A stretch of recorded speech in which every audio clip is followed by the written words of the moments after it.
మన Tollywood actors and singers అందరూ ఒక్కొక్కరిగా వివాహ బంధంలోకి అడుగు పెడుతున్నారు. తాము ప్రేమించిన వారితో ఏడడుగులు వేసి సెటిల్ అవుతున్నారు. ప్రస్తుతం మన టాలీవుడ్లో మరో బ్యూటీ పెళ్లి చేసుకోబోతున్నట్టు వార్తలు వస్తున్నాయి. జూనియర్ మహానటి సావిత్రిగా పేరు తెచ్చుకున్న కీర్తి సురేష్ గారు పెళ్లి బంధంలోకి అడుగుపెట్టనున్నారు. కీర్తి సురేష్ గారి పెళ్లి గురించి స్వయంగా ఆమె తండ్రి నిర్మాత సురేష్ గారు ప్రకటించారు. కీర్తి సురేష్కు 15 సంవత్సరాల నుండి పరిచయం ఉన్న యాంటోనీ తటిల్తో ఈమె వివాహం జరగనుంది. కీర్తి సురేష్ గారు 2000లో బాలనటిగా తన కెరీర్ని స్టార్ట్ చేశారు. ఆ తర్వాత గీతాంజలి అనే మలయాళీ మూవీతో హీరోయిన్గా నటించారు. హీరో రామ్ గారికి జంటగా నేను శైలజ మూవీతో తెలుగు తెరకి పరిచయం అయ్యారు కీర్తి సురేష్.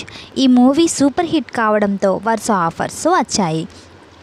కీర్తి సురేష్ గారి కెరీర్లో మహానటి ఓ మైల్ స్టోన్గా నిలిచింది.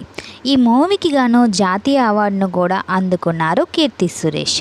ప్రస్తుతం కీర్తి సురేష్ బేబీ జాన్ అనే మూవీతో రానున్నారు. ప్రస్తుతం ఈమె పెళ్లిపై వార్తలు వైరల్ అవుతున్నాయి.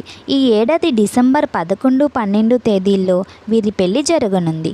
గోవాలో ఓ రిసార్ట్లో వీరి వివాహ వేడుక జరగనున్నట్లు సమాచారం. మొత్తానికి కీర్తి సురేష్ గారు కూడా బ్యాచిలర్ లైఫ్కి గుడ్ బై చెప్పి పెళ్లి బంధం అడుగు పెట్టనున్నారు. కీర్తి సురేష్ గారి కొన్ని బ్యూటిఫుల్ ఫొటోస్ను ఈ వీడియోలో ఇప్పుడు చూసేయండి.